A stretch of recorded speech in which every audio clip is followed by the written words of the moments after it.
Very good morning students. आशा है आप सभी स्वस्थ होंगे। तो बच्चों, आज हम आपकी 10वीं कक्षा का 15वां अध्याय स्त्री शिक्षा के विरोधी कुतर्कों का खंडन, इसके प्रश्न उत्तर करेंगे, जिसके लेखक हैं महावीर प्रसाद द्विवेदी। जैसे अध्याय में आपको पता ही है कि पूरे अध्याय में महावीर प्रसाद द्विवेदी ने व्यंग्यात्मक तरीके से उन लोगों को जवाब दिया है जो कहते हैं कि स्त्री शिक्षा आवश्यक नहीं है और स्त्री शिक्षा गृह सुख का नाश है। तो इससे पहले कि हम क्वेश्चन आंसर शुरू करें, शब्दार्थ देख लेते हैं। कुतर्क। कुतर्क होता है किसी बात का उल्टा मतलब या उल्टा जवाब देना, मतलब अपनी अपनी समझ के हिसाब से किसी बात का जवाब देना, चाहे वो सही है चाहे गलत। जैसे इसका एक उदाहरण है, जैसे कोविड के लिए वैक्सीन आई है, ये एक तर्क है कि कोविड के लिए वैक्सीन है, तो वितर्क हुआ इसका कि हमें वैक्सीन लगवानी चाहिए। और कुतर्क होगा इसका कि नहीं, वैक्सीन लगवाकर तो 2 साल बाद मर जाएंगे। मतलब सच्चाई से दूर हटके बस आपने अपनी बात को रखना है, उसे कहते हैं कुतर्क। नेक्स्ट है पुरातन पंथी। पुरातन पंथी होता है पुराने विचार और पुराने तरीके के लोग, जो पुरानी विचारधारा में विश्वास रखते हैं, जो मान लो आप लड़का लड़की में भेद करते हैं, ये भी एक पुरातन पंथी सोच हुई। वेद और पुराण, ये हमारे धार्मिक ग्रंथ हैं। वेद 4 हैं, ऋग्वेद, यजुर्वेद, अथर्ववेद, सामवेद। और पुराणों की संख्या 18 है, जैसे शिव पुराण वगैरह, ये सारे हमारे 18 पुराण हैं। गृह कलह, गृह होता है घर और कलह होता है कलैश करना, घर में लड़ाई। अनभिज्ञ, अनभिज्ञ होता है अनजान, किसी चीज़ का ज्ञान ना होना। दलील, दलील होता है किसी भी बात के बारे में युक्ति देना या कोई तर्क देना, अपनी बात रखना, उसे दलील कहते हैं। कुवचन अर्थात कु होता है बुरा और वचन बोल, बुरे वचन। व्यंग्यपूर्ण तर्क, व्यंग्यपूर्ण तर्क होता है ताना मार के किसी बात को बोलना, क्योंकि चलिए आगे इसमें आएगा तो और इसको क्लियर करेंगे। कालकूट, कालकूट होता है जहर और पीयूष होता है अमृत। दृष्टांत अर्थात जब हम किसी बात के लिए, अपने तर्क को रखने के लिए कुछ उदाहरण देते हैं, उसे कहते हैं दृष्टांत। प्राचीन प्राकृत जो है वो प्राचीन काल की भाषा थी। प्राकृत हुई, पाली हुई, संस्कृत हुई, अपभ्रंश हुई, ये हमारी प्राचीन काल की भाषा है, तो प्राकृत भी उनमें से एक भाषा है। गंधर्व विवाह, गंधर्व विवाह एक विवाह करने की एक ऐसी विधि जिसमें माता पिता की आज्ञा लेने की ज़रूरत नहीं होती है। उत्तर रामचरित, उत्तर रामचरित संस्कृत में रामायण का उत्तर भाग, जो भवभूति जी ने संस्कृत में जो रामायण लिखी, जब श्री राम सीता सहित वन से वापस आ गए और दोबारा उनको सीता को वनवास भेजना पड़ा, तो वो उत्तर रामचरितमानस जो है वो भवभूति ने संस्कृत में लिखी है, वो हमारी उत्तर रामचरित है। प्रगल्भ, प्रगल्भ होता है बहुत ही चतुर या होशियार। तर्क शास्त्र ज्ञाता, मतलब शास्त्रों का ज्ञाता, जिसे ज्ञान हो और तर्क देने की बुद्धि और क्षमता हो।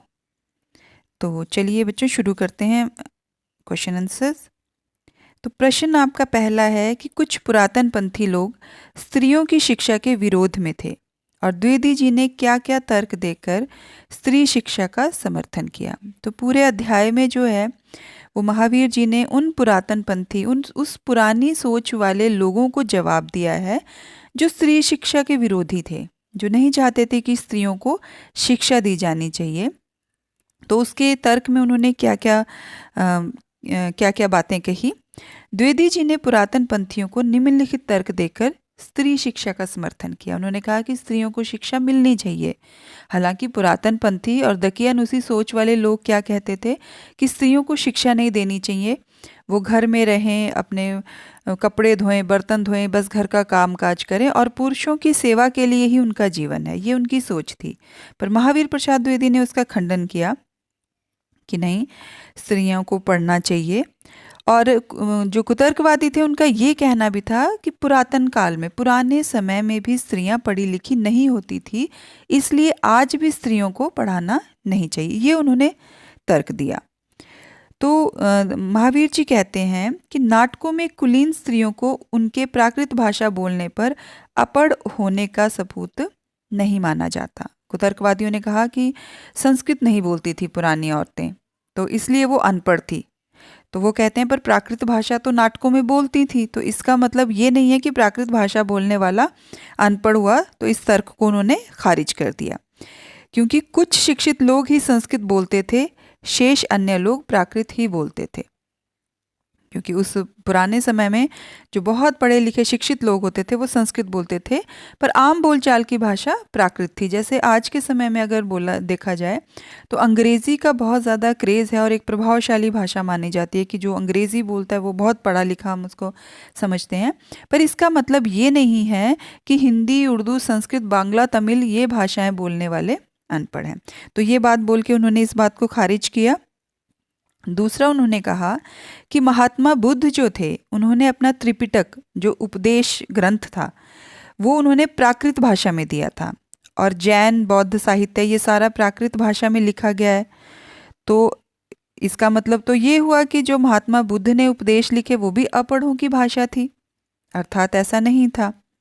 यद्यपि शिक्षा के पर्याप्त प्रमाण नहीं हैं, जैसे कुतर्कवादी कहते हैं कि स्त्री शिक्षा के पर्याप्त प्रमाण नहीं है हमारे पास कि उनको शिक्षा दी जाती थी, तो वो कहते हैं कि ठीक है, महावीर प्रसाद जी कहते हैं कि हो सकता है कि स्त्री को शिक्षा देने के पर्याप्त प्रमाण हमारे पास नहीं है, पर हो सकता है कि वो कहीं खो गए हों, क्योंकि भारत में वेद मंत्रों की रचना में स्त्रियों का योगदान रहा है। जो हमारे वेद हैं उनमें भी स्त्रियों द्वारा लिखित संस्कृत के श्लोक मिलते हैं। तो कहते हैं कि वो उनके शिक्षित होने का ही प्रमाण है कि स्त्रियां पहले शिक्षित होती थी, अदरवाइज वो वेदों में कैसे अपने संस्कृत में व्याख्यान दे पाती। और रुक्मिणी द्वारा श्री कृष्ण को पत्र लिखने से ये सिद्ध होता है कि प्राचीन काल में भी स्त्रियों के पढ़ने लिखने का चलन था। जब रुक्मिणी जो है उनका विवाह शिशुपाल से होने लगा और रुक्मिणी श्री कृष्ण से प्रेम करती थी, तो रुक्मिणी ने संस्कृत भाषा में पत्र श्री कृष्ण को लिख के भेजा था, जिसके बाद श्री कृष्ण उनको अपहरण करके उनसे फिर विवाह किया था। तो महावीर जी कहते हैं कि रुक्मिणी द्वारा वो पत्र लिखना और वो भी संस्कृत भाषा में लिखना, ये सिद्ध करता है कि उस वक्त प्राचीन काल में स्त्रियों के पढ़ने लिखने का चलन था। ये तर्क जो है महावीर ने दिए।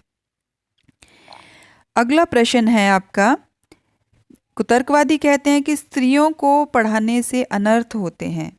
तो कुतर्कवादियों की इस दलील का खंडन द्विवेदी जी ने कैसे किया, ये अपने शब्दों में लिखिए। तो इसमें बहुत सारे ऐसे बातें हैं जिसमें खंडन किया गया है, आप ये भी लिख सकते हैं और उन्हें भी लिख सकते हैं। तो पहला किस बात से उन्होंने खंडन किया कि स्त्री शिक्षा के विरोधी कुतर्क देते हुए कहते हैं कि स्त्रियों को पढ़ाने से अनर्थ होते हैं। उनकी इस दलील का द्विवेदी जी ने अत्यंत विनम्रतापूर्ण भाव से खंडन किया। वे कहते हैं कि यदि स्त्रियों द्वारा किए गए अनर्थ उनकी शिक्षा के कारण हैं, तो पुरुषों के द्वारा, आप देखते होंगे कि पुरुषों के द्वारा बम फेंकना, रिश्वत लेना, चोरी करना, डाके डालना, नर हत्या, कितनी ही चीज़ें जो है वो पुरुष नकारात्मक करते हैं। तो इसका मतलब तो हुआ कि अगर स्त्रियों के लिए शिक्षा का प्रभाव नकारात्मक है तो पुरुषों के लिए भी नकारात्मक है। तो ठीक है, अगर आप कहते हैं कि स्त्रियों को शिक्षा नहीं देनी चाहिए क्योंकि वो ठीक नहीं है, अनर्थ करता है, तो पुरुष भी तो इतने अनर्थ कर रहे हैं, तो इसका मतलब है वो भी पढ़ने के कारण ही इतने अनर्थ कर रहे हैं। तो ये सारे कार्य जो पुरुष कर रहे हैं, तो इसका मतलब ये भी पढ़ाई का ही कुपरिणाम है। तो ऐसे में इस अपराध को ही क्यों ना समाप्त कर दिया जाए, फिर तो सारे स्कूल, विश्वविद्यालय, सारी पाठशालाएं बंद करवा दो, क्योंकि पढ़ने के बाद तो व्यक्ति अनर्थ ही कर रहा है। अब ऐसा तो नहीं है कि पढ़ने के बाद स्त्री अनर्थ करेगी और पढ़ने के बाद पुरुष जो है वो ज्ञानी बन जाएंगे, ये तो गलत बात है ना। तो वो कहते हैं, फिर महावीर जी कहते हैं तो सारे विद्यालय, पाठशालाएं सब बंद कर दो। इसके अलावा दूसरा जो तर्क उन्होंने दिया कि दुष्यंत द्वारा शकुंतला से गंधर्व विवाह करने के बाद में शकुंतला को भूल जाने से शकुंतला के मन में कितनी पीड़ा उत्पन्न हुई होगी। अब दूसरा कुतर्कवादियों ने कहा कि अगर स्त्रियों को पढ़ा लिखा दिया जाए ना, तो वो फिर कुछ भी अनुचित बोलना शुरू कर देती हैं। जैसे दुष्यंत जो है, जो भारतवर्ष के राजा थे, वो एक बार आखेट के लिए जंगल गए, तो उन्हें वहाँ शकुंतला दिखी और उनसे शकुंतला से प्रेम हो गया और उन्होंने उसके साथ गंधर्व विवाह कर लिया। पर राजा ने कहा कि मैं अपने राज्य जाकर पूरी शानो शौकत के साथ तुम्हें वापस ले जाऊंगा, इसलिए अभी मुझे तुम जाने की आज्ञा दो, फिर मैं आकर शकुंतला तुम्हें वापस अपने साथ ले जाऊंगा। तो एक दिन शकुंतला उनके ख्यालों में खोई हुई थी और ऋषि जी आए और वो उन पर ध्यान नहीं दे पाई और ऋषि ने उनको श्राप दिया कि तुम जिसके ख्यालों में खोई हो वो तुम्हें भूल जाएगा। और वैसा ही हुआ। दुष्यंत उसे भूल गया। शकुंतला ने बहुत दिन इंतजार किया पर दुष्यंत का कोई पता नहीं आया। तो अंततः जो है शकुंतला दुष्यंत के राजमहल में पहुंच जाती है। जब वो वहां देखती है तो दुष्यंत दोबारा से एक शादी कर रहे होते हैं। तो आप बताइए कि उस वक्त अगर शकुंतला पढ़ी लिखी होती तो रिएक्शन क्या होता, अगर अनपढ़ होती तो रिएक्शन क्या होता? क्या वो अगर अनपढ़ होती तो ऐसा कहती कि शाबाश राजा दुष्यंत, आप दूसरी शादी कीजिए, तीसरी कीजिए, कोई बात नहीं, मुझे भूल गए तो क्या बड़ी बात हुई? नहीं, ऐसा वो नहीं बोलती। वो चाहे अनपढ़ होती चाहे पढ़ी लिखी होती, कोई भी स्त्री होती, उसका पहला जो रिएक्शन होता वो यही होता कि वो अनुचित शब्द राजा को कहती। तो वैसे ही शकुंतला ने कहे, क्योंकि वो जो उनके मन में जो पीड़ा उत्पन्न हुई उस वक्त वो एक धोखे की पीड़ा थी। वो पढ़ाई लिखाई से उसका कोई लेना देना नहीं है। वो कोई भी स्त्री होती इस तरह ही व्यवहार करती।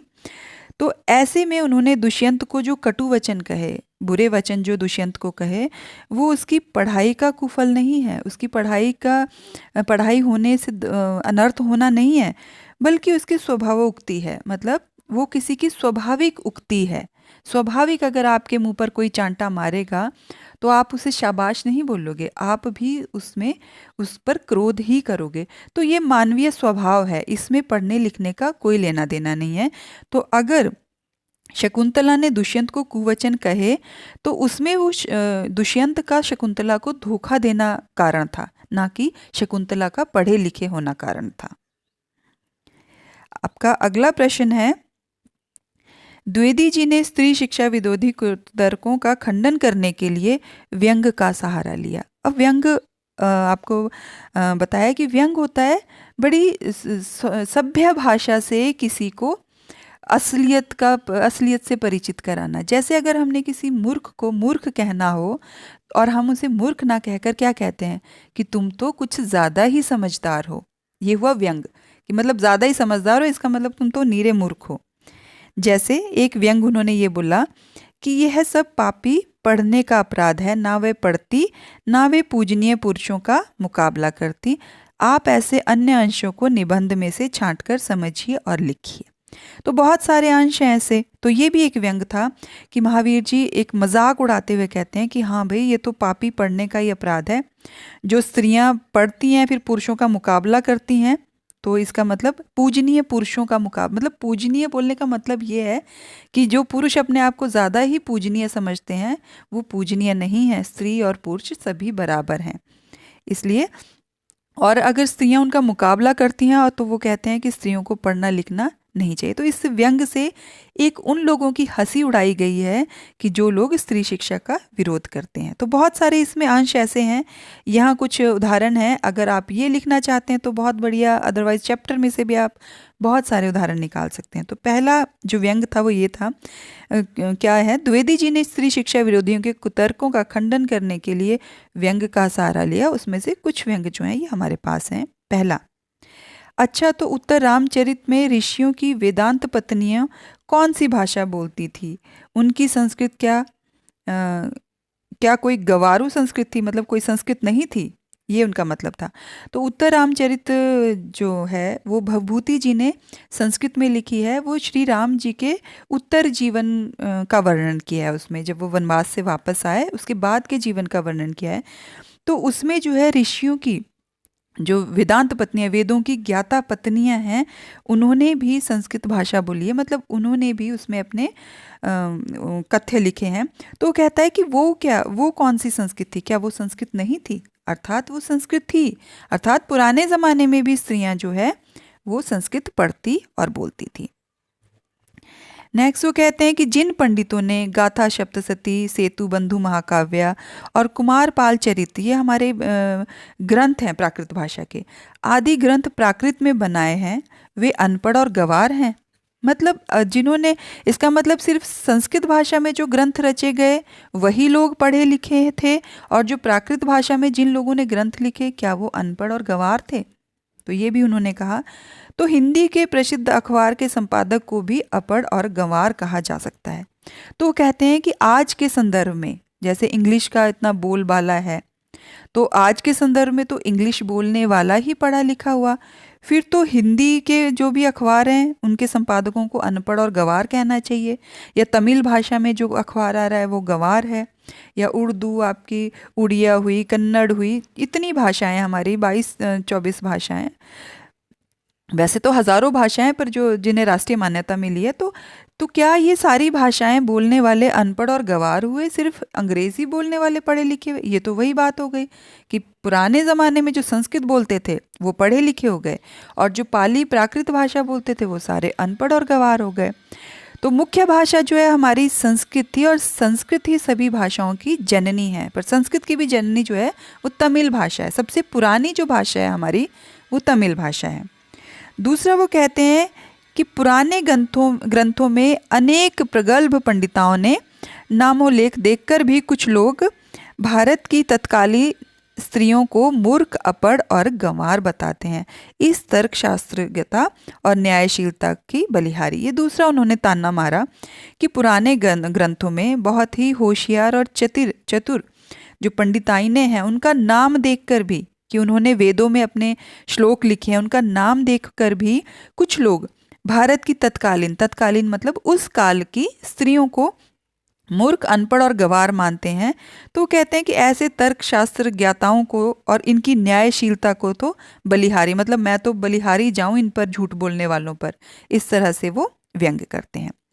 नेक्स्ट वो कहते हैं कि स्त्रियों के लिए पढ़ना कालकूट और पुरुषों के लिए पीयूष का घूट। ये भी उन्होंने एक व्यंग किया कि कैसे एक ही चीज़ किसी के लिए अमृत हो सकती है और दूसरे के लिए विष हो सकती है। अमृत तो अमृत है, और अगर विष है तो वो दोनों के लिए, सबके लिए विष है।